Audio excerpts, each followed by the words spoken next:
Bismillahirrahmanirrahim. Alhamdulillahilladzi khalaqal mauta wal hayata liyabluwakum ayyukum ahsanu amala wa huwal azizul ghafur. Ashhadu an la ilaha illallah wa ashhadu anna Muhammadan abduhu wa rasuluh. Wa nusalli wa nusallim ala sayyidina Muhammadin wa ala alihi wa sahbihi ajma'in. Radina billahi rabba wa bil islami dina wa bi Muhammadin nabiyya wa rasula. Tuan-tuan muslimin yang dirahmati Allah sekalian, assalamualaikum warahmatullahi wabarakatuh. InsyaAllah tuan-tuan, malam ni kita menyambung lagi hadis nombor 35 di dalam bab sabar dalam kitab Riyadhus Shalihin ini. Hadis nombor 35 no? Dalam bab nombor 3, Babu Sabri, hadis nombor 35 daripada keseluruhan kitab. 1, 2, 3, 4. Dan kalau ikut daripada bab sabar ni hadis nombor 5, muka surat 52. Kita bulan lepas kita berhenti tak habis. Kita bincang tentang kisah Ashabul Uqdud, kisah budak yang diberikan beasiswa untuk belajar sihir. Kisah yang berlaku di bumi Najran kita dah bincang. Pertembungan antara budak ini dengan Raja Dzunwais. Baik. Dan kita sepakat, bukanlah kita sepakat, kita sebut bulan lepas kisah ni kalau kita tengok di sudut orang kata timeline tu, kita bahagi congok balik, dia berlaku 50 tahun sebelum kerasulan Nabi. 50 tahun lebih kurang. So bermaksud 523 Masihi, kurun ke-6 lah, ya, kurun ke-6 tu kalau kita sebut tentang Masihi lah, ya, kurun ke-6. Sekarang kurun ke-21 tahun 2000 bermaksud 21. Ini kurun ke-6. So less than 100 years lah, kurang daripada 100 tahun. Maksudnya kisah ni dengan zaman Rasulullah ni tak jauh lah, 50 tahun lebih kurang. Orang duk cerita dah. Jadi Nabi datang kepada para sahabat meluruskan balik cerita ni bagi clear. No, dan kalau kita teliti hadis ni dia panjang, bermaksud Nabi memang sifat antara sifat baginda duduk bercerita dengan para sahabat, layan cerita para sahabat, cerita yang panjang ni. Bahkan kisah ni juga dimuatkan dalam Quran surah Al-Buruj, qutila ashabul ukhdud itu. Was-sama izatil buruj tu kan. Baik, tak apalah. Jadi kita nak sambunglah. Bulan lepas kita berhenti, tuan-tuan ingat sampai ke satu perenggan di mana bila budak tu dah berjaya sembuhkan ramai orang kampung, orang negeri dia tu. Tuan-tuan ingat. Lepas tu seorang menteri dalam kerabat, dalam kabinet tu yang rapat dengan raja, dia pun pergi berubat dengan budak tu. Menteri ni buta. Lepas tu dia pun sembuh juga. Jadi esok tu, bukanlah kata esok, selepas tu dia pergi mesyuarat kabinet, penggal baru buka ni. Pi tu tak pakai tongkat dah lah, pasal mata celik dah. Maka raja tegur. Raja kata, hai, berubat mana Maka dia cerita dia sebutlah, bukan saya berubat sekian-sekian lah, tapi bukan budak tu sembuh, kan Allah yang sembuhkan. Jadi raja jadi marah, tekan dia. Akhirnya dia ceritalah budak tu raja kenal, sebab raja yang pilih dia untuk pergi belajar sihir dengan tok guru sihir lama tu, Hak Jusasi tu. Jadi kita nak sambung yang tu bulan ni, no? Baik. Maka tuan-tuan, kita nak sambung, no? Saya ambil pada ini. Raja tanya menteri tu, man radda alaika basaraka, siapa yang ubati penglihatan hang? Qala rabbi. Menteri tu kata rabbi, Tuhanku. Buat macam mana budak tu install dalam hati menteri tu. Sebab budak ni bagi syarat dekat orang yang nak berubat dengan dia, kena masuk Islam dulu. Yakin yang Allah menyembuhkan, bukan saya cuma asbab ya. Saya cuma laluan saja, saya cuma wasilah ya. Maka menteri tu dah beriman kepada Allah, sebab Dzunwais masa ni dia mengaku dia Tuhan. Baik. Walaka rabbu ghairi, adakah Tuhan selain daripada saya? Raja ni kata, Dzunwais ni kata, qala rabbi wa rabbukallah. Menteri tu kata kepada Raja Dzunwais ni, Tuhan Allah itu Tuhan saya dan Tuhan tuanku. Tuanku bukan Tuhan. Fa akhadhahu falam yazal yu'adzibuhu hatta dalla 'ala al-ghulam. Ni kita berhenti yang tu bulan lepas. Maka raja dengar macam tu, dia radang, dia azab menteri tu, siksa menteri tu sampailah hatta dalla ala ulam. Dalla ni tunjuk dalla tu dalil, petunjuk arah, tunjuk. Duli ni boleh jadi sebagai penunjuk. Man dalla ala khair falahu ajru mislu fa'ilih, dalam hadis Nabi. Siapa yang menunjuk ke arah kebaikan, orang yang buat kebaikan itu dapat pahala, orang yang tunjuk itu dapat pahala macam mana orang yang buat tu buat. Orang yang buat tu dapat pahala. Duli. Baik. Maka dia tunjuk, maksudnya dia bagi tahu lah. Dia bagi tahu kita dak macam ni tuanku. Saya ambil ilmu ni pun, agama ini pun daripada budak tu lah. Maka tuanku dengar, Zunuwais ni dengar, maka panggil budak tu mai. Faji'a bil ghulam faqala lahul malik ay bunayya qad balagha min sihrika ma tubri'ul akmaha wal abrasa wa taf'al. Pandai raja ni. Bila mai budak tu tuan-tuan, raja yang tadi cengir dekat menteri tu, tuan-tuan tengok bahasa apa yang dia guna. Ai bunayya, wahai anakku. Ini orang politik kan. Ni orang politik. Raja Zunuwais bukan kecil anak. Kita baca sejarah Zunuwais, bukan kecil anak kerajaan dia.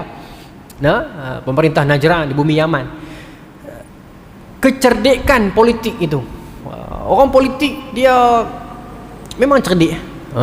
Kalau kita rajin melazimi bahan-bahan bacaan politik Asia Barat misalnya, ataupun yalah Asia Barat lah, saya banyak melazimi kisah-kisah Asia Barat kan. Kita tengok orang politik punya perbincangan, punya permainan, punya lakonan memang licik, memang mereka pandai. Mereka boleh pakai kepiah dan mereka boleh bercakap agama, dan mereka akan kelihatan lebih warak daripada orang yang selalu bercakap agama. Bila dalam tahap bila mereka turun ke medan-medan tertentu, pergi tengok bola, mereka akan jadi lagi pandai daripada pemain bola tu sendiri. Pandai pada penyokong, so penyokong diam juga tah. Pandai. Mereka akan jadi siapa sahaja untuk mendapatkan pengaruh. Jadi tuan-tuan tengok raja ni punya cerdik, dia tengok budak ni ada potensi. Dan dia tahu budak ni pun bukan orang biasa ni, mesti somebody dah ni. Dan budak ni juga aku yang pilih dia dulu ni untuk dapat beasiswa belajar dengan ahli sihir tu. Maka bila budak tu sampai, raja tak cerkah dia, raja tak maki dia, raja kata apa? Ai bunayya, wahai anakku, qad balagha min sihrika ma tubri'ul akmaha wal abrasa wa taf'al. Telah sampailah tahap keilmuan sihir hang ni kepada satu tahap yang orang lain tak boleh buat. Hang boleh sembuhkan orang yang buta, orang yang sopak, hang boleh buat itu, hang boleh buat ini. Dimulakan ungkapan yang begitu. Pandai. Pandai. Saya pernah cerita di masjid ni, ketika mana tahun dalam 45 Hijrah, pertembungan antara Muawiyah bin Abi Sufyan dengan Sayyidina Ali, perang Jamal, perang Siffin apa semua tu kan. Raja Rom masa tu, gubernur Rom masa tu, Herakl, dia hantar surat kepada Muawiyah. Dia kata, wahai Muawiyah, telah sampai kepada aku tentang berita ma yakuna baina anta wa Ali, apa yang telah berlaku ataupun ma waqa'a baina anta wa Ali, telah sampai kepadaku berita tentang apa yang sedang berlaku antara engkau dan Ali. Ni Raja Rom kata kat Muawiyah. Kan Muawiyah dengan Sayyidina Ali masa tu bergaduh teruk, perang berpuluh kali perang. Siri-siri perang Siffin tu banyak tu, siri dia. Maka dia kata, di sudut pandang beta melihat inni ara anta bihaqil khilafah. Saya melihat sudut pandang peribadi saya, Muawiyah, kamulah layak jadi khalifah, bukan Ali. Nampak? Orang politik, dia pandai. Lepas tu dia kata lah, kalau lah Muawiyah, kalau lah hang setuju, dia kata, la arsal tulaka, aku akan hantar kepada hang jaishan ya'tuka bi ra'sin Ali. Kalau hang izinkan aku bantu, aku akan hantar tentera aku turun bagi pihak hang Muawiyah, yang akan berperang bagi pihak engkau wahai Muawiyah, dan datang kepada engkau nanti dengan membawa kepala Ali. Kenapa raja Kristian ni buat macam ni? Pasal bila ada orang Islam yang bergaduh, orang kafir ni akan masuk tengah-tengah, dia akan pilih mana dia nak Dia nak sokong. Sebab apa? Bila salah satu daripada mereka itu menang, maka mereka akan guna yang tu. Mereka akan guna, mereka akan ungkit, kami yang tolong hang, kami yang buat macam-macam. Nah, macam tu. Tuan-tuan, ini permainan orang politik ni tuan-tuan. Dia bukan baru hari ni, dia sejak daripada era yang tu lagi sampai ke dunia sekarang lah. Nah, permainan, lakonan, sandiwara orang politik ni begitulah. Mereka akan mencari pengaruh, membina pengaruh. Dulu ada The Damsyik Protocol. Damsyik Protocol ni tahun 1913. Orang-orang Arab, mereka tulis satu protokol Damsyik di Syria, hantar kepada anak Sharif Hussein, suruh pergi hantar dekat British. Bagi tahu kat British, kami boleh sokong British dengan syarat British kena bantu kami. British ni Kristian kan pihak lah, untuk lawan dengan Turki, orang Islam. Nampak tak tuan-tuan? Bagaimana sejarah, bila mana kita tak belajar, kita akan membuat kesilapan. Sedangkan era Muawiyah tadi tak habis. Bila Raja Rom Kristian hantar surat macam tu kat Muawiyah, kata Muawiyah aku sokong hang layak, kami mana nampak hang layak. Muawiyah balas balik dekat Raja Rom Kristian. Raja Rom tuan-tuan, Rom Timur besar masa tu kerajaan ni pun. Nak sokong Muawiyah. Kalau ikut dia pun tak heran pun tak apa. Tapi saja pasal Kristian ni dia nampak potensi Islam. Maka Muawiyah balas dekat Herakl, dia kata apa? Akhana wa tasyajara. Dua adik-beradik yang bergaduh. Fama balaka tadkhula. Apa kena-mengena hang nak masuk antara kedua-dua ni? Apa kena-mengena hang? Dia kata, in takhrusa, kalau hang tak berhenti daripada hasut aku akan hantar tentera yang mana awaluhu indaka wa akhiruhu indi. Yang mana tentera itu akan pergi serang hang, lepas tu tentera tu umpai patah balik ke aku. Ya'tunani bi ra'sika wa qaddimuha li Ali. Yang mana tentera itu akan pergi kepada hang, bunuh hang, dan tentera tu akan mai ke aku, bawa kepala hang, dan kepala hang tu aku akan tunjuk ke Ali. Hang mau tak mau aku buat macam tu? Muawiyah kata dekat Raja Rom. Belutik tu tuan-tuan, Raja Rom. Pasal meskipun para sahabat era itu ada perselisihan sikit-sikit, tetapi itu tak menyebabkan mereka untuk bercerai-berai, tak menyebabkan mereka untuk menggadaikan maruh agama mereka. Datang orang kafir nak masuk campur, jangan kalutlah, ni perbalahan adik-beradik. Itu sebenarnya prinsip asas khilaf dalam Islam. Ada perbezaan furu', ada perbezaan satu benda yang bukan cabang, yang bukan tunjang. Ya, perbezaan adik-beradik orang kata. Perbezaan adik-beradik, apa masalah? Tapi hari ni kita bertelingkah macam dunia ni tak sudah, tak tahulah. Saya sambung terus. Baik. Maka ni orang politik ni, bahasa dia tu, wahai anak aku kan, baguslah hang ni, dulu orang tak boleh sampai level ni. Menteri yang dulu ahli sihir pun tak sampai tahap ni punya cerdik. Hang boleh buat itu, hang boleh buat ini. Raja tadi tu pandai tu. Baik. Maka budak ni pandai. Budak ni kata apa? Faqala inni la ashfi ahada. Dak tuanku, saya tak sembuhkan siapa-siapa pun. Tegas budak ni. Tegas. Itu sifat pendakwah bila berhadapan dengan penguasa yang zalim.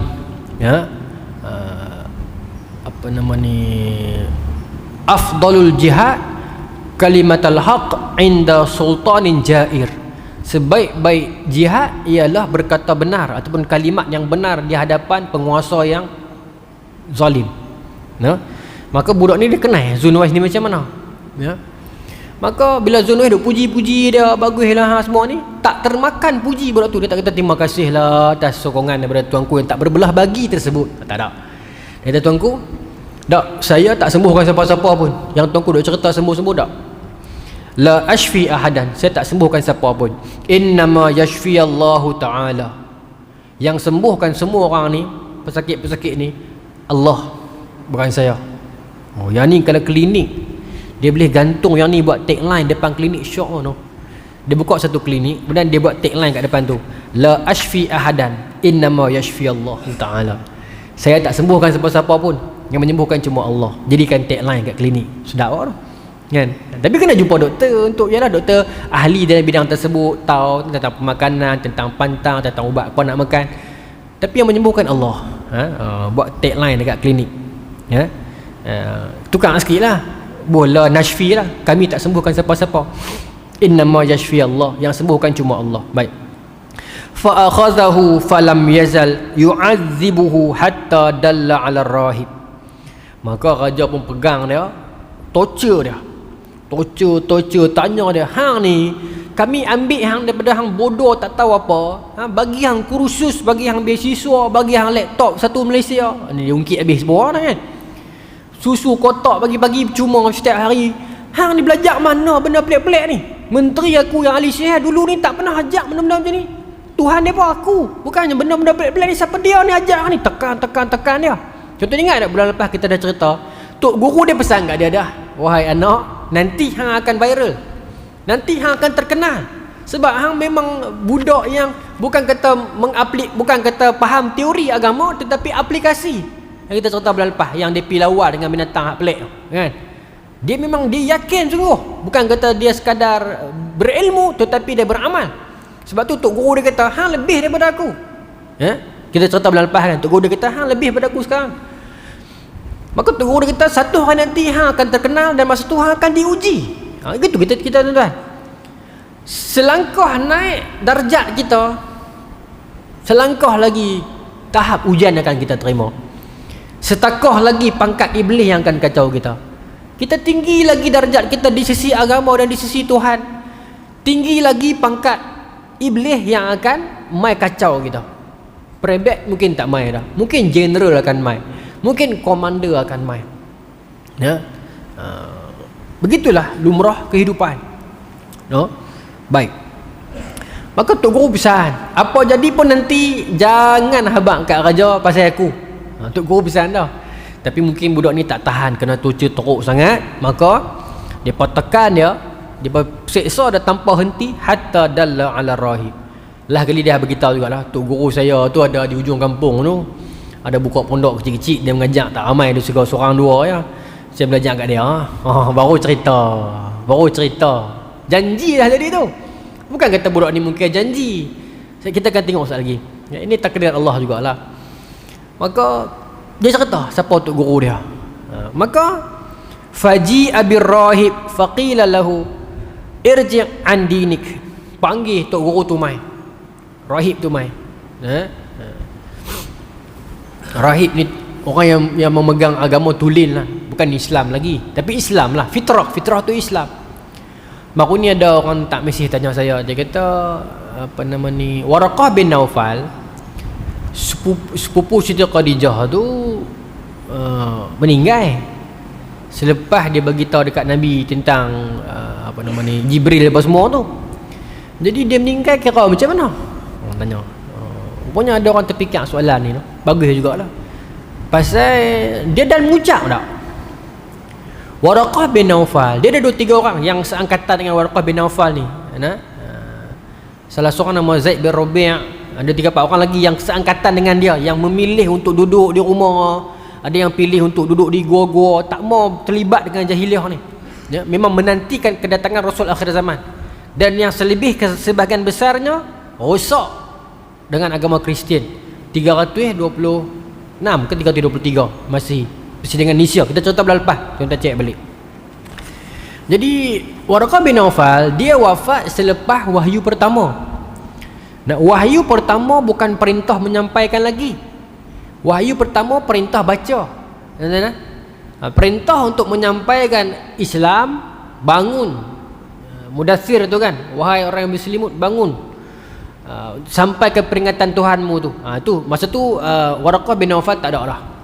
Jadi dia mata ala fitrah. Dia mati atas fitrah. Dia beriman kepada Allah Subhanahu Wa Taala. Dan memang Waraqah bin Naufal pun kata, ya Muhammad, kalau aku sempat masa itu. Maksudnya dia faham. Maksudnya Rasulullah wahyu pertama mai beritahu untuk get ready, baca. Wahyu kedua kata qum fa'anzir, bangun, berikan peringatan kan. Jadi Waraqah bin Naufal mati between dua wahyu itu. Jadi dia mati ala fitrah. Dia meninggal atas fitrah. Islam tentunya. Fitrah ni Islam lah. Kullu maulud yuladu ala fitrah. Setiap bayi itu lahir atas fitrah. Pak dia lah akan jadikan dia Yahudian atau Nasranian ataupun Nasrani ataupun Majusi kan. Yahudi, Nasrani, Majusi Nabi sebut. Mana Islam? Tak ada. Islam kat fitrah tu lah. kullu maulud yuladu ala fitrah. Itu jadi dalil bayi yang lahir tanpa kenal apa-apa, meskipun dia keluar daripada rahim orang bukan Islam, dia mati syurga. Dia mati syurga. Pasal dia hadis dalil kullu maulud yuladu ala fitrah. Setiap bayi dia lahir atas fitrah. Fitrah itu Islam. Berbeza dengan Kristian. Kristian kalau mati sebelum umur 3 tahun, sebelum baptize holy water, dia mati kafir. Kristian dia kena mandi dulu holy water, baru dia Islam, baru dia Kristian, baru dia sah. Berbeza. Kalau Islam mati masa baby fitrah. Baik. Okey. Maka panggil Tok Guru Nimai. Panggil Tok Guru Nimai.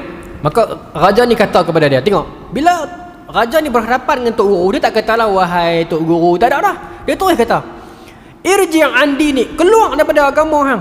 Agama apa yang ikut sekarang, keluar. Tengok, tegas dia. Bagi dia Tok Guru ni tak ada kepentingan. Budak tadi tu ada kepentingan, Tok Guru nak main otak dia, tapi tak boleh makan. Bila main kat Tok Guru ni, dia terus kata, keluar daripada agama hang. Fa'aba. Tok Guru ni tak mau. Fada'a bil mi'syar. Fada'a bil mi'syar.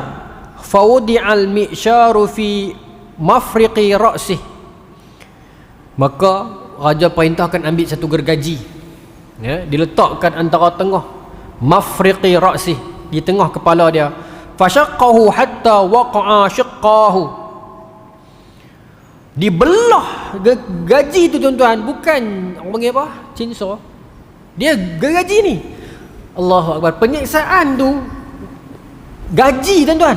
Bukan dia pancung zak pi senang pi. Gaji kepala ni kerat. Gaji. Tuan-tuan boleh bayang tak? Kerat kepala ni. Gergaji kepala fi mafriqi ra'si. Fashaqqahu hatta waqa'a shiqqahu. Summa ji'a bijalisil malik faqila lahu irji' an dinik fa'aba fawdi'al mi'syaru fi mafriqi ra'sih fashaqqahu bihi hatta waqa'a shiqqah. Dia bagi budak tu tengok. Tengok aku kerat kepala Tok Guru hang. Putih, terbelah. Menteri yang tadi tu tengok pun menyaksikan depan mata dia. Menteri itu lama duduk dengan Raja Zunwais, menikmati allowance, menikmati segala kebesaran, ada allowance kerajaan, macam-macam dapat ni. Rapat dia dengan Raja Zunwais ni. Tetapi sekali bila iman telah menerpa ke dalam hati dia, tak ada mana-mana tangan ataupun kerajaan yang mampu mengurangkan iman tersebut. Iman bila dia telah subur di dalam hati seseorang hamba Allah itu, tidak ada mana-mana kuasa, tidak ada mana-mana tangan atau kerajaan yang mampu untuk mengurangkan walau sebesar zarah pun.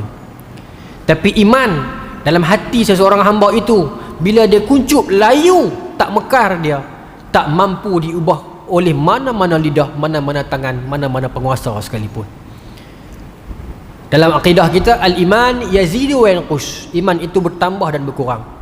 Tapi dalam soal ini nak beritahu, iman itu dia satu perkakah peribadi yang orang boleh usaha, tapi orang tak boleh mengubahnya melainkan diri sendiri dan Allah Subhanahu Wa Taala atas keizinan Allah. Bila iman dah ada dalam hati ni, dia benda dalam. Nak bedah cari ikut mana pun tak jumpa. Itu kehebatan iman. Betapa iman telah berjaya mengubah hati orang-orang jahiliah yang memeluk Islam, sehingga kan kemekaran iman mereka itu, walaupun sejam dua menerima kebenaran agama, tetapi iman mereka kadang-kala lebih kuat daripada kita yang telah 50 tahun menerima Islam dan menikmati iman ini. Kita membaca tentang Sumayyah Ummu Ammar bin Yasir yang tak berapa tahun saja masuk Islam, saja, tetapi keimanan dia kepada Allah begitu kuat, rela mengorbankan kesegala-galanya. Iman Sayyidina Abu Bakar, kalau ditimbangkan satu belah neraca iman seluruh orang Islam Madinah, sebelah neraca lagi iman Abu Bakar, ternyata iman Abu Bakar lebih kuat. Iman bila dia telah masuk ke dalam hati seseorang, Dia adalah satu kuasa yang sangat hebat, tak terungkap boleh kata-kata. No? Dia boleh mengubah orang itu 180 darjah. Iman bila tercabut daripada seseorang, dan dia akan ubah orang itu 180 darjah. Kita pernah cerita di masjid ni tentang bagaimana seorang wanita ni dalam Sahih Bukhari, yang dia marah kat laki dia tu, akhirnya mai iblis, saya ringkas lah ni pasal saya pernah cerita dah, bawa dia dengan anjing hitam, ingat tak dalam hadis tu, suruh dia kencing dalam api tu. Dia nampak satu benda hitam keluar daripada badan dia, maka dikatakan kepada wanita itu, itulah iman kamu sedang keluar. No? Iman. No? Bila dia telah keluar, bila iman masuk, bagaimana iman masuk ke dalam hati sahabat-sahabat Nabi era itu, walaupun dia masuk sebentar, tetapi masuk dia kejap dan memenuhi ruang hati dia, sampai tak ada ruang yang lain boleh isi dalam hati dia itu melainkan iman kepada Allah semata. Para sahabat Nabi dulu kan tuan-tuan, kan perintah pasal arak turun 3 kali, turun mula-mula tak boleh, kena kurangkan, jangan wala taqrabus salata wa antum sukara, jangan kamu dekati solat dalam keadaan kamu mabuk. Maksudnya boleh nak mabuk, tapi nak sembahyang jangan mabuk. Sebelum sembahyang jangan duk mabuk. Boleh lagi minum. Dan memang arak ni tradisi orang Arab masa tu, memang tradisi yang kuat lah. Ada orang yang melazimi minum dia, ada orang yang melazimi menjual dia. Dan masa tu orang Islam memang minum lagi. Tidak ada larangan sepenuhnya lagi. Memang minum. No? Lepas tu tuan-tuan, arak ni pembuatan dia lagi lama peram lagi mahal. Kalau kita duk bacalah sikit sebanyak tentang industri arak ni, ada arak yang ada di Kelang sekarang yang dah telah diperam sejak tahun 1940-an, tak buka-buka lagi, duk menantikan hari untuk dia dibuka, dan harga dah makin lama makin naik arak ni. Jadi begitu juga dalam era itu pun ada arak yang dah lama peram yang tunggu masa ni, pasal harga dia makin naik. Arak sekian-sekian duk tunggu masa. Ada sahabat yang bisnes dia arak, ada yang memang dia punya favorite dia arak. Tetapi sekali datang perintah haram arak ni, kullu muskirin haramun, arak ni haram, mereka tanpa bertanya lagi, without hesitate, orang putih kata, memecahkan tong-tong arak yang ada di kedai-kedai mereka, tak peduli. Sami'na wa ata'na, datang sahaja perintah daripada Allah, arak haram, that's it. Yang ada di tangan dia lempak, yang ada di mulut dia luah, yang ada dalam tempayan dia pecahkan, tanpa melengahkan barang sesaat pun. Ini bila ada iman dalam hati. Dia tak tanya ada qaul lain tak, ada qilah tak, ada ustaz lain kata hal lain tak, tak ada. Datang perintah itu, jalan. No? Itu iman. No? Itu iman.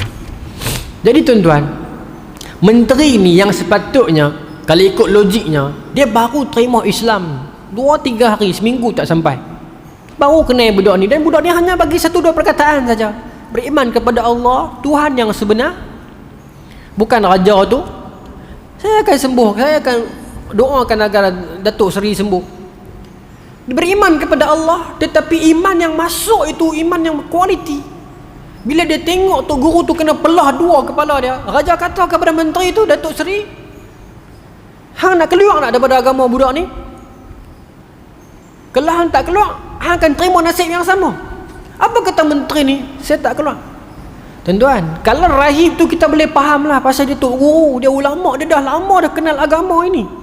Tetapi menteri yang baru 2-3 hari ni, iman apa yang masuk ke dalam jiwa dia? Kalimat apa yang budak tu bisikkan? Meskipun ringkas, tetapi dia melekat dalam hati kita. Itu sifat da'i tuan-tuan. Yang ni yang saya fikir saya pun tak ada. Tapi sebahagian ulama, sebahagian pendakwah dia ada. Kadang-kadang kata-kata dia biasa tetapi menusuk. Kadang-kadang kita boleh copy balik kata-kata dia, kita ucapkan balik, tambah muzik sikit sedih-sedih, orang tak rasa apa dengar. Tetapi ada guru-guru lama-lama ni yang dia cakap melekat dalam jiwa kita, sebab kita.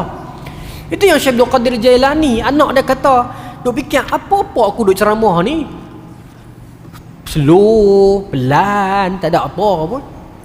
Maka cerita kapal dia, ayah boleh dah esok saya nak ceramah, Muhammad kan nama dia ni, saya tak ingat. Tapi anak Syekh Abdul Qadir Jailani, tu silakan esok orang ceramah.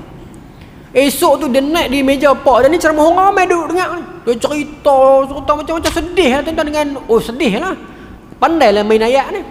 Orang dengar tak rasa apa. Padahal dia cerita tu dengan lunak, dengan sedap, dengan emosi, dengan nada. Orang okey. Lepas tu bila Syekh Abdul Qadir Jailani naik pula, dia cuma kata bini aku masak lauk, letak di satu bekas seterah ni lah, tak tudung, kucing main naik makan, teriak habis orang. Pasal kalimat itu sampai, setiap sesuatu yang terbit daripada hati dia akan masuk ke dalam hati balik. Tetapi setiap sesuatu yang terbit hanya di hujung lidah, dia hanya sampai di hujung cuping telinga saja, tuan-tuan. Baik, maka menteri ni mungkinlah budak tadi ni ikhlas sungguh. Saya fikir begitulah. Mus'ab bin Umair pergi ke Madinah, seluruh Madinah beriman yang Arab. Muaz bin Jabal pergi ke Yaman, seluruh Yaman terima Islam. Ini keberkatan, kalimat-kalimat yang mungkin biasa, yang mungkin ringkas tetapi berbekas. Tuan-tuan, maka itu juga yang ada pada budak ni. Itu kelebihan yang ada pada budak ni yang Allah berikan kepada mereka. Begitu juga tuan-tuan dalam kehidupan kita di Malaysia ni, kadang-kadang kita tengok ada satu dua ustaz tu biasa ya, ceramah orang kata lawak pun tak, sedih pun tak, tapi orang ramai. Apa yang ada pada dia ni? Mungkin ada keikhlasan dalam hati dia yang kita tak tahu, yang Allah tahu. Mungkin ada keberkatan pada ucapan dia, mungkin ada perkara-perkara yang dia buat, mungkin hati dia begitu sungguh-sungguh mau untuk orang kembali kepada agama, mau sedar kepada agama. Bukan dia mementingkan populariti, bukan dia mementingkan wang ringgit, bukan dia nak nama, tapi dia betul-betul nak orang kembali kepada agama, yang akhirnya orang suka kat dia. Meskipun mungkin dia cakap benda yang biasa, mungkin dia kata tuan-tuan semayang lah, begitu kan, tapi orang dengar dia. Dan tuan-tuan, tanda-tanda keberkatan dia kekal lama. Dia bukan naik jadi fenomena dia drop balik, dah. Dia maintain. Saya ingat Ustaz Zahid dulu sampai sekarang ramai. Daripada saya belajar dulu sampai sekarang ramai. Al-Fadil Datuk Syamsuri sampai sekarang pun ramai. Syekh Faisal ramai. Dia bukan fenomena, tetapi dia sentiasa berada pada setiap zaman dia. Pasal mereka ni orang-orang yang ikhlas, tuan. Orang yang ikhlas. Semoga Allah tambahkan kesihatan mereka dan panjangkan umur mereka. Baik, maka tuan-tuan, menteri ni pun begitulah. Bila dia menerima bisikan-bisikan dakwah daripada budak ni, iman itu melekat dalam hati dia. Maka dia stand, saya tak akan keluar daripada Islam ini. Maka raja ambil dia, gergaji kepala dia. Tengah duk gaji tu pun kalau nak tarik balik boleh dan gitu tuan. Bukannya cepat sangat, gaji ni lambat. Tapi dia tak tarik keimanan dia. Ini menteri yang dia lebih rapat dengan raja sebenarnya. Dia duduk dengan raja. Pasal dalam hadis Nabi kata al-malik jalisul maliki, orang yang duduk dengan raja. Tapi dia, meskipun dia duduk dengan raja, tetapi hati dia dengan Allah. Macam Asia, meskipun dia tidak sebantai dengan Fir'aun, tetapi hati dia milik Allah. Macam bini Nabi Lut, meskipun dia tidak setilam dengan Nabi Lut, bini Nabi dah, tetapi hati dia tak dekat dengan Allah, condong kepada orang kafir. Baik, maka tuan-tuan, fawdi'a mi'syaru fi mafriqi ra'si fashaqqahu bihi hatta waqa'a shiqqahu. Terbelah kepala dia. Bagi budak ni tengok, dua kali dah budak ni tengok. Nak abang kata raja gamak buat. Thumma ji'a bil ghulam faqila lahu irji' an dinik.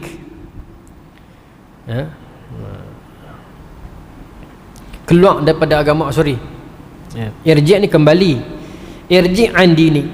Ataupun senang macam inilah, keluar daripada agama hang, kembali mai kepada beta balik, macam itulah. Irji' ni kembali, raja'a. Kembalilah balik, ataupun keluar daripada agama hang. Fa'aba, dia tak mau. Budak tadi dah kuat dah, keimanan dah makin bertambah. Fadafa'ahu ila nafarin min ashabihi faqala izhabu bihi ila jabalin kaza wa kaza. fas'adu bihil jabal fa idza balagtum zurwatahu fa in raja'a an dinihi wa illa fatrahu. Maka raja ni panggil pengawal dia. Raja kata, ikat budak ni, bawa dia naik atas bukit kaza wa kaza, bukit sekian-sekian. Fasa'adu bihil jabal, bawa dia pergi bukit. Fa idza balagtum dhirwatahu fa in raja'a an dinihi wa illa fatrahu. Sampai di atas puncak bukit tu, tanya dia sekali lagi, nak keluar tak daripada agama hang? Nak kembali tak kepada raja? Kalau dia keras juga, tolak dia jatuh bukit. Tetapi kalau dia mau kembali, bawa balik dia elok-elok. Maka tuan-tuan, fatrahuhu fadhahabu bihi fasa'idu bihil jabal faqala Allahumma ikfinihim bima syi'ta. Diperbawa dia sampai atas puncak bukit. Budak ni doa, ya Allah, selamatkan aku daripada depa semua ni. Selamatkan aku, lindungilah aku ni. Farajafa bihimul jabal fasaqatu. Maka amin budak tu bergegak bukit tu. Bergegak bukit tu, jatuh habis pegawai-pegawai tadi ni. Mati depa di keliling bukit, kecuali budak tu. Meskipun dia duduk tempat yang sama, menerima goncangan yang sama, tetapi Allah pilih siapa yang mati, siapa yang hidup. Jatuh mati habis, tinggal dia. Apa dia buat? Wajah ayamshi ilal malik. Dia jalan turun bukit tu, dia tak lari tuan-tuan. Dia tak lari. Dia pi balik dekat raja tu. Apa Nabi nak beritahu daripada kisah ni tuan-tuan? Itulah sifat dakwah. Jangan berhenti selagi misi kita belum tercapai. Sedangkan dia boleh pilih untuk berlari. Aku dah pesan kepada dia dah, dia tak mau dengar. Aku dah dakwah dia dah, dia tak peduli. Tak apalah, aku pindah. Aku bukan Nabi, aku pindah lah. Tetapi budak ini tak pilih jalan itu. Dia pilih untuk habiskan tugasan dia. Aku nak ubah raja ni. Budak tuan-tuan, budak. Dia turun daripada bukit tu, keh baju, dia pergi balik kat raja tu. Wajah yamshi ilal malik. Dia pergi balik kat raja tu. Setengah orang tuan-tuan, dia kena kecam sekali dua, dia tak mau dah buat ceramah. Tak kata kat orang, saya pun kadang-kadang macam tu. Tu silap satu dua, kadang orang kata, kita rasa serik dah. Pasal apa? Pasal kita bergantung dengan redha manusia. Kita tak mau orang kecam kita. Kalau kita salah tak apa, kita minta maaf. Tapi kalau kita betul orang kecam, kita nak risau apa? Kalau kita risau juga, kita nak redha manusia. Budak ni dia tak peduli. Selagi belum sempurna misi dakwah aku, patah tongkat bersayap paruh, aku pi. Dia berjalan kaki pi balik kat raja tu. Faqala lahu al-malik ma fa'ala ashabuka. Terkejut raja tu tanya, mana pi habis pegawai-pegawai saya tadi ni? Faqala kafanihimullahu ta'ala. Allah selamatkan saya daripada depa. Depa selesai habis dah semua. Allah ni saya nak minta tuanku, ikut agama saya. Fadafa'ahu ila nafarin min ashabihi faqala izhabu bihi fahmiluhu fi qurqur wa tawassatu bihil bahra. Maka raja tak mau ikut juga. Raja panggil pegawai yang lain, tangkap budak ni. Kali ni bawa dia pergi tengah laut. Fahmiluhu fil qurqur. Qurqur ni safinah, kapal besar. Kapal. Bawa dia ni atas kapal, wa tawassatu bihil bahra. Bawa dia pergi tengah laut. Wasata ni tengah laut. Bukan kata pantai-pantai ni dah. Bawa dia pergi tengah laut. Fa in raja'a an dinihi wa illa faqdhifuhu. Sampai tengah-tengah laut, lautan duk ombak duk kuat-kuat ni, tanya dia masa tu. Kot bukit dia tak takut main dengan laut ni, dia goyang. Tanya dia masa tu, nak balik tak kepada agama raja? Nak keluar tak daripada Islam? Kalau dia nak, patah balik elok. Bawa balik dia main jumpa beta. Kalau dia berkerah, tolak dia jatuh, biar dia mati tengah laut. Tuan-tuan, perasan tak daripada hadis ni? Kita perasan dah satu benda. Tok guru tadi ni dengan menteri tu, raja bunuh on the spot. Dalam istana tu juga. Tetapi budak ni, raja ni tak berani bunuh dengan tangan dia. Raja ni tak berani tengok darah dia. Raja ni tak berani buat apa depan-depan dia dalam istana dia. Tetapi nak bunuh dia, bunuh di luar. Tengok ke sana. Manusia itu bila dia ikhlas dengan agama dia, dia ada Allah dalam jiwa dia, dia berhadapan dengan musuh, wallahi Allah akan campakkan gentar musuh itu terhadap dia. Demi Allah, kalau dia benar ikhlas dengan agama dia, tuan-tuan, meskipun dia cuma bersenjatakan batu, musuh dia itu musuh Allah, berhadapan dengan dia, meskipun bersembunyi dalam kereta kebal yang penuh dengan senjata canggih, mereka itu akan berundur lari meskipun budak ini hanya memegang seketul batu. Itu janji Allah. Gentar, pasti gentar. Gerun, gentar, itu tentera Allah yang Allah boleh campakkan ke dalam hati musuh kita. Belum berperang mereka dah lari. Benar ni tuan-tuan, Allah dah campak lah tuan-tuan dalam hati orang-orang Filistin dulu ni, zaman Nabi Musa. Zaman Nabi Musa tu terkalih. Filistin tu yang jahat, ini Israel ni yang baik. Kaum Jabbarin tu, kaum yang Jabbar tu. Bila orang Nabi Musa nak main masuk, mereka nak lari dah. Sebab tu Nabi Musa kata, jom kita masuk, kita akan menang. Tapi mereka tak mau kan. Bani Israel kata apa? Izhab anta wa rabbuk. Wahai Musa, hang nak perang, hang pergi dengan Tuhan hang perang. Kami tak mau pergi. Mereka tak mau. Padahal kata Nabi Musa, mereka dah takut kat kita dah, tapi tak mau pergi. Tak yakin dengan janji Allah. Tak yakin dengan janji Allah. Baik. Maka tuan-tuan, raja ni gerun dekat budak tu. Satu yang saya nampak. Yang kedua, kerana gerunnya raja tu kepada budak tu, dan raja ini jadi takut kepada bayang-bayang sendiri. Dia takut kalau dia bunuh budak ini, seluruh rakyat dia akan lawan dia. Pasal apa? Pasal budak ni telah pun dikasihi oleh ramai rakyat dia. Pasal budak ni dah sembuhkan ramai orang. Budak ni dah sembuhkan ramai orang. Maka raja takut, kalau apa-apa jadi aku bunuh budak ni, orang akan lawan aku, rakyat akan bangkit. Maka dia nak jadikan kematian budak ini sebagai satu kemalangan. Sebab tu dia buat dua plot itu.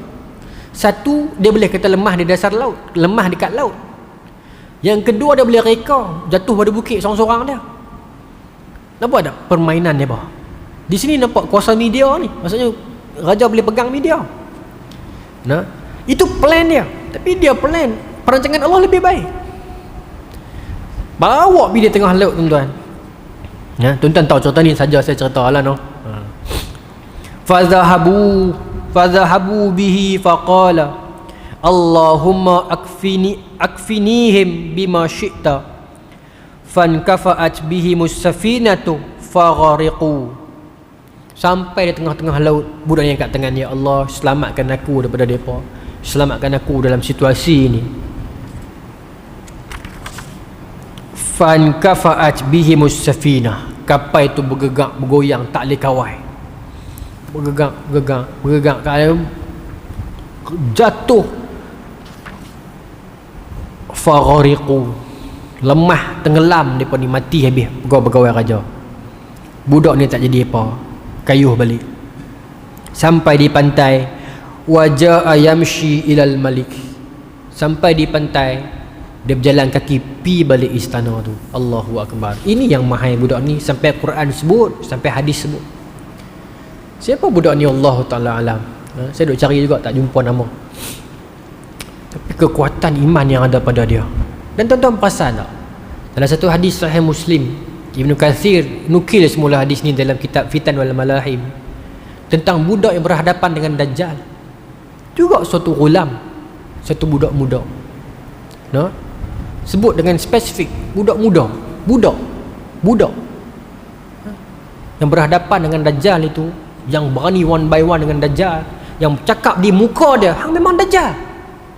Bukan satu orang yang 50 tahun, 60 tahun, bukan orang yang ayahanda kanda kawasan yang umur 5-60, tetapi budak yang mungkin sekolah menengah, mungkin baru habis UPSR. Dia berani cakap di depan muka Dajjal, hang memang Dajjal. Dajjal belah dia, cantum balik, dia kata, dulu aku tadi ni aku ingat hang Dajjal, tapi 50-50 juga. Lepas hang buat kat aku, confirm hang Dajjal. Sampai Dajjal tak boleh tengok dia. Nabi sebut hadis tu. Dan budak, pasal tu budak ni jangan main, dia cakap tu betul. Oh, jangan budak jangan main. No, betul. Tambah anak kita yang kecil-kecil ni. Oh, janganlah dah terlepas apa-apa, dia cerita habis, dan dia cerita tu betul. Budak kan, no? Kekuatan apa yang Allah bagi kepada budak-budak? Orang sampai semua sayang kat budak-budak. Dan rupanya mereka terpilih jadi orang yang berhadapan dengan Dajjal nanti. Dan orang telah berhadapan dengan Dajjal yang kecil ini, Zunuwais. Dia tak gentar, dia jalan kaki pergi balik. Selagi misi aku tak selesai. Tu budak ni, apa misi dia? Dia nak Islamkan raja tu. Kalau bukan raja tu pun seluruh penduduk Najran ini budak ni. Mana ada gaji, mana ada elang, mana ada apa. Itu orang berjuang ni tuan-tuan, tak boleh fikir. Kita tewas banyak dengan para pendakwah dulu. Kalau kita ingat balik, para pendakwah dulu, kalau dia tak mai belah lautan yang ganah-ganah dulu ni sampai ke Nusantara ni, mungkin hari ni kita duduk semua pokok lagi bah.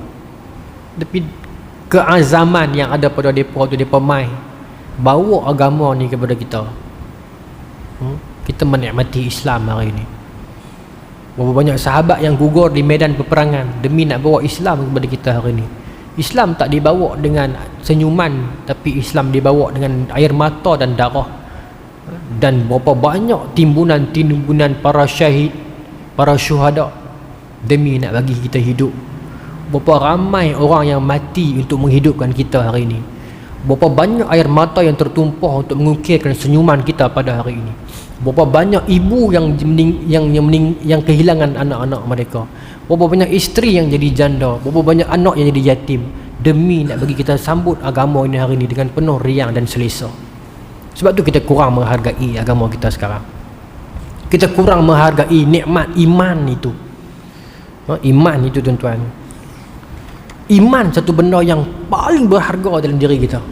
Ada dia sebesar zarah pun, dia menjadi tiket untuk kita masuk syurga Allah. Lambat dengan cepat lah, tapi kita akan masuk juga meskipun dia sebesar zarah. Baik, budak ni tuan-tuan, dia pergi balik kat raja tu. Dia pergi balik, yang ni bila kita baca ni, kita duk baca dah kisah ni, tapi bila kita baca ramai-ramai ni, dia rasa lain. Hang pi pula ni budak ni no. Sedangkan dia bukan Nabi. Tak, dia tengah jawab dia dah. Dia dah buat 2 kali dah. Kepada rakyat dia dah buat, kepada raja dia dah habaq. Tak mau dengar juga. It's up to you. Allah akan hantar orang lain mai. Tapi tak budak ni. Kerana aku nak pakat masuk syurga belaka. Itu misi dia. Misi dia bukan tentang nak menang. Misi dia bukan tentang alhamdulillah hari ini orang ke-69 telah masuk Islam bawah tangan saya. Bukan tentang itu. Dia bukan tentang update berapa ramai masuk bawah saya. Dia bukan tentang update berapa ramai main ceramah saya. Dia bukan update tentang ustaz mana saya dah tibai. Bukan tentang itu, tetapi tentang jomlah sama-sama kita masuk syurga Allah. Jomlah sama-sama kita menikmati nikmat iman ini. Itu saja. Itu yang Nabi buat. Itu yang para sahabat Mus'ab bin Umair buat. Walaupun dia muda, Nabi dah hantar biar Yasrib seorang-seorang. Muaz bin Jabal tuan-tuan, masa dia nak pergi Yaman tu, Nabi dah hujung umur dah. Dan dia kata dalam langkahan kaki dia, dia rasa dah memang aku tak jumpa Nabi dah lepas ni. Bila Nabi peluk dia, dia faham dah. Aku pergi Yaman, aku balik. Aku pergi Yaman, wajah terakhir aku tengok Rasulullah. Aku balik, aku cuma tengok tanah saja. Nabi dah pergi. Kalau boleh minta tunda Ustaz, biar aku mengiringi jenazah Nabi dulu, lepas tu baru aku pergi dakwah.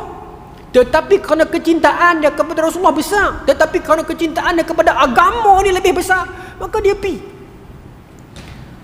Dia pergi, tuan-tuan. Kerana dalam hati dia bukan nak kira siapa menang, dia bukan nak kira kelompok mana yang benang, dia nak kira jomlah semua masuk Islam. Kita dah ramai kawan-kawan kita yang bukan Islam yang baik-baik. Takkan tak ada dalam hati kita, aku tak gamuk lah kalau aku dia ni Cina, dia ni Hindu tapi baik lah. 10 tahun kita kawan dengan dia, takkan tak ada sekali satu perkataan kita kata, jomlah meng, ikut aku. Ataupun meng, tak mau dengar sikit aku nak katakan pasal agama aku ni. Ataupun meng, jomlah pergi tengok Ustaz kami buat satu majlis kat masjid ni. 10 tahun kita dengan dia, hari-hari spend masa, takkan tak ada satu pun ungkapan kita nak tarik dia masuk sama-sama dengan kita, tuan-tuan. Itu yang lepas Abu Talib tak ada. Nabi istighfar berapa puluh kali, tapi turun ayat Quran Allah tak bagi. Allah tak bagi.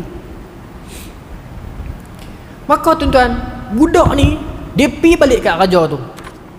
Woi, bismillah, Allahu Akbar. Saya pergi cepat-cepat. Dia pergi kat raja tu.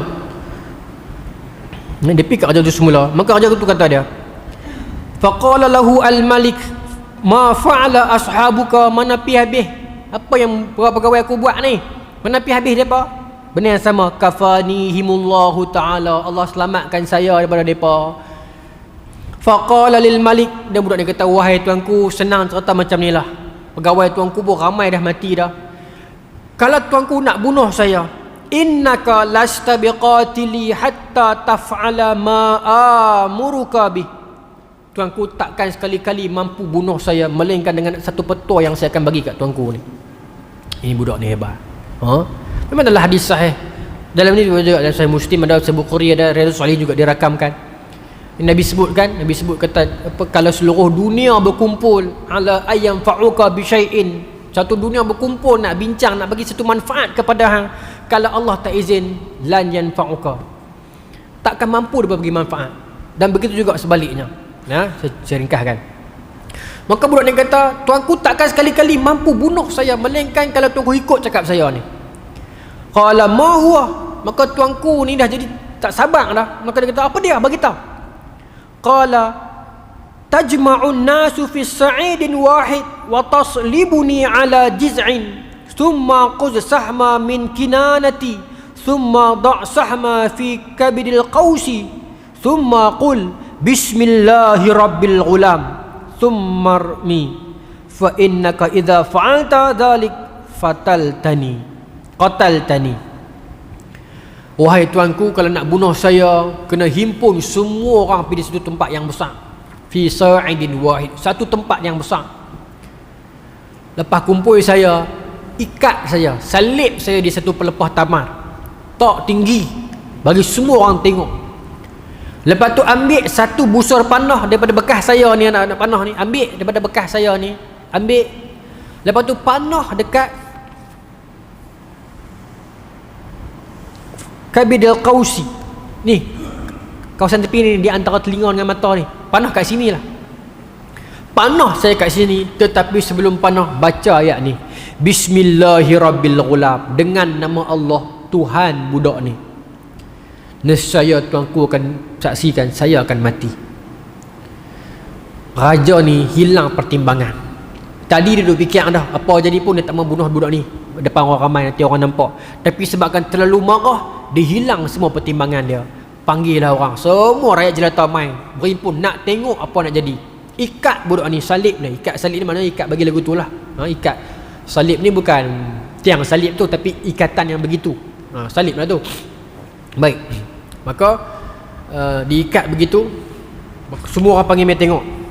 Fajama'an nasa fi sa'idin wahid wa salabahu ala jiz'in thumma akhadha sahman min kinanatih thumma wada'a sahmu fi kabadil qaus thumma qala bismillahirabbil ghulam thumma ramahu fawaqa'a sahmu fi sudrih yang kat sini ni, sudrih. Baik, sebab dia kata ma bainal ain ila syahmatul adhan, syahmatul udhun, telinga, antara mata dengan telinga, sudrih. Maka raja pun ikat dia, ambil anak panah dia tu, tarik, baca bismillah dengan nama Allah, Tuhan budak ni. Bila raja sebut macam tu, seluruh rakyat jelata yang duk tahu dah kisah budak ni tak mati ni, tiba-tiba raja yang mengaku dia raja, mengaku dia Tuhan, pergi sebut Tuhan yang lain, maka mengakui Tuhan yang lain dan membatalkan ketuhanan dia sendiri, meskipun dia tak ada niat macam tu.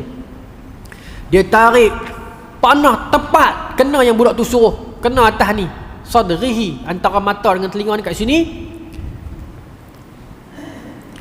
Fawada'a yadahu fi sudrihi famata. Kena tepat. Satu nak bagi tahu tuan-tuan, raja dulu punya hebat, dia bukan duduk atas tahta dia bagi arahan saja, dia bukan turun orang payung dia, tak. Raja dulu kalau dia perintah pun power, dia perang pun power, meskipun dia jahat. Dia sendiri panah nak tepat, dia dapat tepat. Tu raja dulu, jahat-jahat lah, tapi dia sendiri turun ke medan.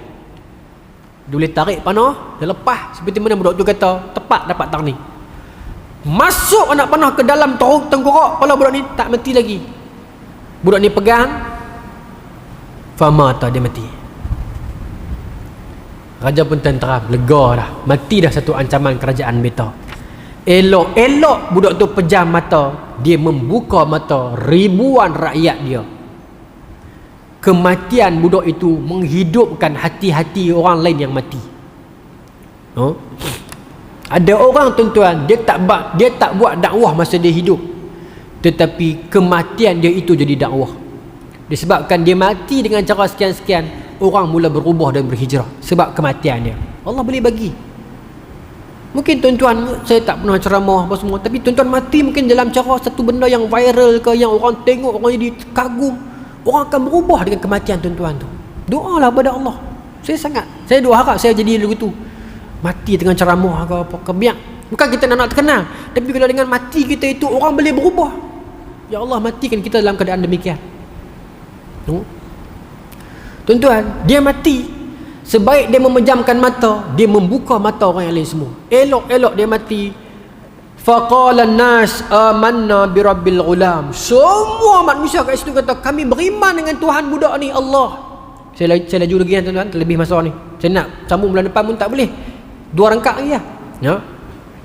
Fa'utiya maliku faqila lahu ara'aita ma kunta tahzar qad wallahi nazala bika hadharuk qad amana nas. Semua pakat kata, kami beriman kepada Tuhan budak ni. Amanna bi rabbil ghulam, amanna bi rabbil ghulam, amanna bi rabbil ghulam. Seluruh stadium tu pakat sebut, beriman kepada Tuhan budak ni, beriman kepada Tuhan budak ni. Dahlah siap sorak ni, turun pula pi dekat grandstand, jumpa dengan raja tu, kata kat raja tu pula, kata apa? Ara'aita ma kunta tahdaru qad wallahi nazala bika hadharuk. Hang tak tengok ke wahai raja, benda yang paling hang takut berlaku dalam kerajaan hang sekarang dah jadi dah. Rakyat tiba-tiba berani pi kata depan muka raja. Saksikanlah selama ni benda ni yang hang paling takut sekali, sekarang depan mata hang jadi. Seluruh rakyat hang masuk agama Islam depan mata hang dalam satu tempat. Rakyat berani pergi cakap depan raja yang zalim ni. Allah, igawan raja itu jadi kenyataan. Tuan, itu rancangan budak ni. Dia mati tak apa, tetapi dia menghidupkan hati orang lain. Ya, tuan-tuan.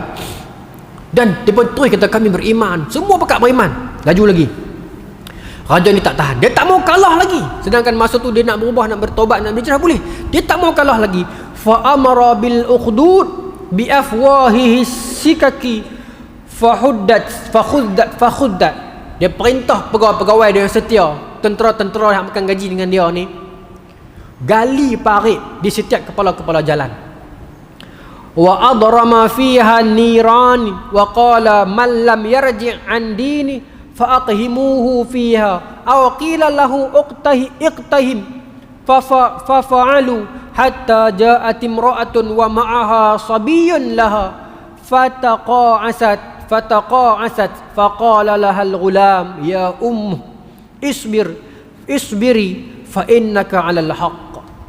Habis. Maka raja perintah semua pegawai dia gali parit di setiap kepala-kepala simpang.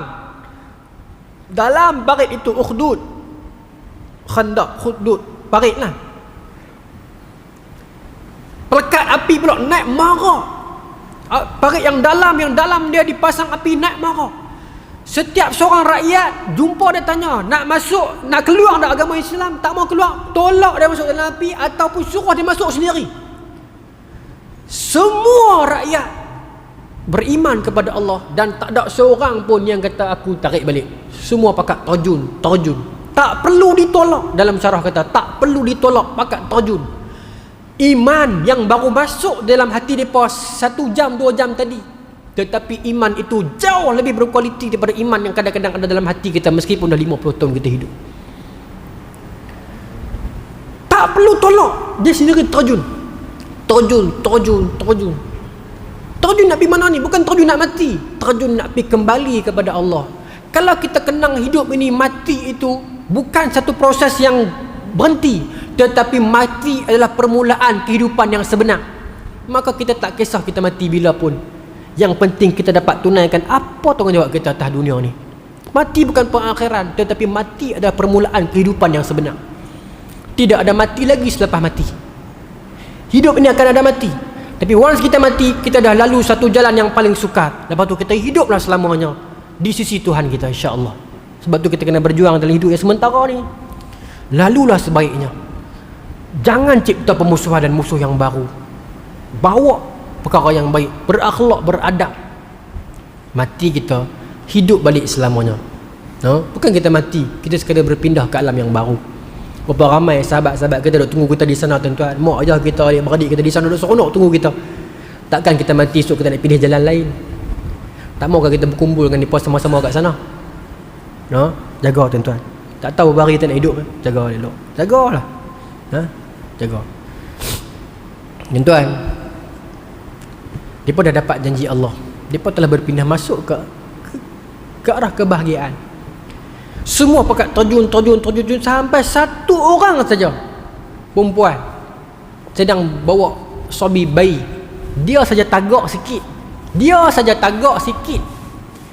Pasal bukan kenang dia, kenang anak. Dia tak mau, tapi anak ni. Bukan dia tak mau, tapi anak. Masa tengah tagak sikit tu, budak bayi yang sebulan 2 tu kata, ya ummi, wahai mak, isbiri, sabarlah mak, terjunlah, fa innaki alal haq, sesungguhnya mak atas jalan yang benar. Jom terjun terus mak dia. Terjun bukan untuk mati, tapi terjun untuk hidup di sisi ilahi. Tuan-tuan, itu nasib kesudahan penduduk Najran 523 Masihi. Kisah ni kalau dalam sejarah dia panjang lagi. Lepas tu kerajaan Raja Zunuh ni diserang pula. Azab kepada mereka diserang lepas tu. Setelah semua orang beriman ini mati, raja ni diserang. Sebab mereka memang menikmati. Kalau tuan-tuan baca surah Al-Buruj, saya pun wassama izalti buruj tu, tuan balik baca balik lagi tentang qutila ashabul ukhdud itu, telah dibunuh penduduk kota itu. Qutila tu dibunuh, tapi ashabul ukhdud ini pemilik parit ataupun orang yang dikaitkan dengan parit. Kalau orang yang dikaitkan dengan parit itu merujuk kepada orang beriman, masa qutila tu bermaksud dibunuh. Tetapi qutila ada 2 maksud dalam bahasa Arab. Satu, dilaknat. Ashabul ukhdud itu kalau merujuk kepada orang yang ashab, yang sahib, yang tuan, yang tukang korek tu, tentera-tentera tu, maka qutila tu maksudnya dilaknat.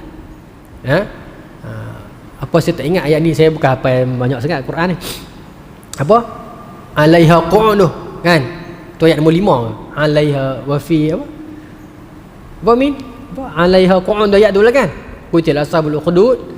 Tuan balik tengok balik lah, tapi ada yang alaiha qu'ud tu. Mereka menyaksikan dan mereka duduk. Qu'ud bahasa Arab tu duduk. Tapi jalasa bahasa Arab pun duduk juga. Jalasa yajlisu, ijlis kan? Jalasa duduk. Kenapa Allah guna qu'ud, Allah tak guna jalasa?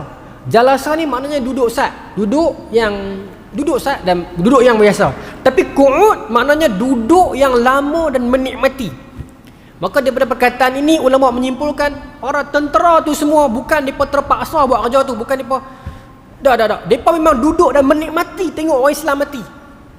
Jadi qutila, binasa depa, celaka depa ni. Sebab tu datang azab pakat kena habis semua. Wallahu taala alam. Tuan-tuan minta maaf lebih 10 minit ni bulan ni. Bulan depan kita sambung hadis nombor 36 dan 37. 36 pendek ya. Pendek sangat. Sambungan teruslah ya. Masih lagi dalam bab sabar. Wallahu taala alam. Bismillahirrahmanirrahim. Allahumma razuqna fahman nabiyyin wa hifdzal mursalin wal hamma malaikatil muqarrabin wahdina fi dayatil arifin bi rahmatika ya arhamar rahimin walhamdulillahirabbil alamin. Assalamualaikum warahmatullahi wabarakatuh.